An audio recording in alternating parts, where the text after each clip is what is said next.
Olá, meu querido ouvinte, está começando mais um devocional do Temor e Tremor. Hoje, continuação do capítulo 17. Na apresentação, Maeli Mesquita.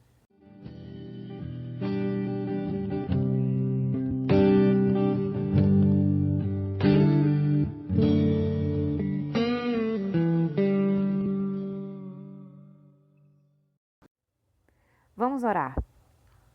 Senhor Deus e Pai, obrigada, Senhor, pela tua graça e a tua misericórdia. Que o Senhor esteja conosco agora, ó Pai, fazendo refletir nas tuas palavras e obedecer. Que nós possamos entender a história da tua igreja cada dia mais. E, ó Deus, olharmos para nós, olharmos para o nosso contexto, ó Pai, entendendo aquilo que o Senhor também tem feito em nossos dias. E como nós, ó Deus, podemos ser mais obedientes e provar muito mais ainda do teu poder e da tua graça, Pai, em nome de Jesus. Amém. Leia comigo Atos, capítulo 17, do versículo 10 até o versículo 15. E diz assim: E de noite os irmãos logo enviaram Paulo e Silas para Bereia. Quando lá chegaram, foram à sinagoga dos judeus. Os de Bereia tinham mente mais aberta que os de Tessalônica, pois se mostraram muito interessados ao receber a palavra, examinando diariamente as Escrituras para ver se as coisas eram de fato assim. Desse modo, muitos deles creram, bem como o número de mulheres gregas de alta posição e vários homens. Mas logo que os judeus de Tessalônica souberam que Paulo anunciava a palavra de Deus, também em Bereia, foram para lá incitar e acirrar as multidões. Imediatamente os irmãos enviaram Paulo para a região litorânea, mas Silas e Timóteo ficaram ali. E os que acompanhavam Paulo levaram-no até Atenas. De lá partiram com instruções para que Silas e Timóteo fossem encontrar-se com ele o mais depressa possível. Ah, como é lindo a missão transcultural. Como é lindo o campo missionário. Nós podemos encontrar todo tipo de povo, todo tipo de fé. Podemos encontrar todo tipo de manifestação e curiosidade pela palavra de Deus. A disposição dos corações em ouvir a palavra de Deus. Não há somente solos inférteis. Há também solos que recebem a palavra e se debruçam nela. No trecho lido hoje, nós vemos os bereanos, um povo que Paulo encontrou em suas viagens missionárias e que esse povo lhe chamou muito a atenção. E que hoje nós temos esse relato. Um povo que tinha a mente mais aberta e a vontade de saber se aquilo que Paulo estava pregando condizia com as Escrituras. Vamos então conhecer esse povo hoje, os bereanos. Para começo de conversa, no versículo 11, nós vemos: os de Bereia tinham a mente ainda mais aberta.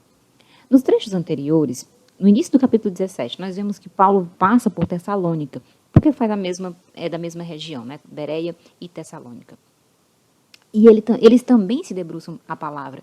No versículo de início, os primeiros dois versículos de início do capítulo 17, fala que, segundo o seu costume, Paulo compareceu à reunião deles, né, em Tessalônica, por 3 sábados e examinou com eles as Escrituras.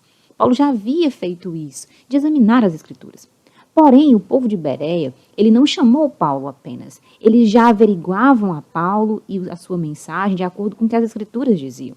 Eles tinham a mente ainda muito mais aberta ao diálogo e ao conhecimento de Deus. À pregação do Evangelho, se essa condizia com o que as Escrituras estavam revelando. Ainda no versículo 11, nós vemos: pois se mostraram muito mais interessados ao receber a palavra, examinando diariamente as Escrituras para ver se as coisas eram de fato como estavam sendo ditas, se eram de fato assim. No 12, ele continua falando: desse modo, muitos deles creram, bem como um bom número de mulheres gregas de alta posição e vários homens. Vamos fazer uma pausa histórica aqui. As mulheres gregas, elas recebiam uma educação filosófica também.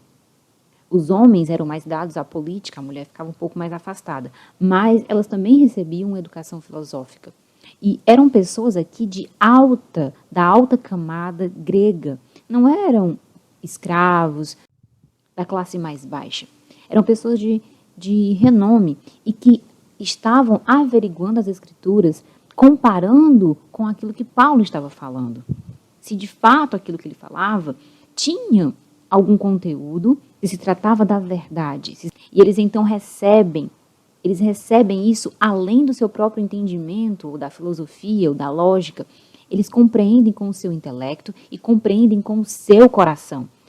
Note que nos versículos eles falam assim: examinavam diariamente as Escrituras. Quantos de nós nos esquecemos de examinar as Escrituras? Eu, pelo menos, se não fosse o devocional, talvez eu não tivesse tanta assiduidade na leitura bíblica. E graças ao devocional, hoje eu tenho uma leitura mais apurada da Bíblia. Eles examinavam diariamente as Escrituras, comparando o que Paulo estava falando às Escrituras. Nós, às vezes, engolimos tantas coisas, nós ouvimos tanta coisa de internet, trechos recortados de pregações, coaches de internet, trechos de livros, até mesmo de teólogos bons, mas não comparamos com aquilo que a Bíblia nos diz. E eles não apenas creram de modo intelectual, eles creram também com o seu coração. Porém, quando nós temos o crescimento do Evangelho, permeando não apenas o coração e as suas emoções, mas também o seu intelecto, logo a religiosidade, logo o legalismo, logo outras artimanhas e até mesmo filosofias mundanas se levantam contra esse tipo de pensamento, contra a verdade do Evangelho. E aqui nós temos o versículo 3, ele diz: mas logo que os judeus de Tessalônica souberam que Paulo anunciava a palavra de Deus também em Bereia, foram para lá. E fizeram o quê? Começaram a incitar e a acirrar as multidões. Tudo estava tão bem. O solo fértil havia acabado de receber a semente e dado fruto. Mas aqueles de coração um pouco mais endurecidos. Aqueles que não eram um solo tão fértil. E aqui eu estou realmente, sim, linkando com a parábola do semeador. Um solo que logo os abutres e os corvos vêm e tomam a semente. Agora queriam também tomar a semente que foi plantada em Bereia, causando divisão, interrogações, acirrando as multidões. Então, no 14, nós temos: imediatamente os irmãos enviaram Paulo para a região litorânea, mas Silas e Timóteo ficaram ali. Era necessário que houvesse ainda apoios aos novos convertidos, que Silas e Timóteo permanecessem naquele local para dar apoio a essas discussões que haviam se levantado. Nós precisamos entender que há um discipulado da mente e do coração, que é necessário, sim, que o novo convertido tenha amparo não apenas emocional nos primeiros passos da fé, mas também intelectual. Quando nós nos convertemos, não apenas nosso coração muda, mas a nossa mente também muda. E é a palavra de Deus e o discipulado que nos permite alcançar essa transformação por meio do Espírito Santo e da palavra. E o 15 diz: e os que acompanhavam Paulo levaram-no até Atenas. De lá partiram com instruções para que Silas e Timóteo fossem encontrar-se com ele o mais depressa possível. E aqui nós temos uma nova jornada. Quem será que Paulo vai encontrar agora em suas viagens? Que novo desafio? Bom, mas isso é para o próximo episódio. Vamos nos deter, então, aos ensinamentos e princípios que nós temos que retirar hoje. O primeiro princípio é que, quando nós nos convertemos, não se converte apenas as nossas emoções. Não são apenas as nossas paixões, desejos que acabam se convertendo, mas também o nosso intelecto. A conversão é por inteiro. Amemos o Senhor de todo o nosso coração, de toda a nossa alma e de todo o nosso entendimento. É um mandamento.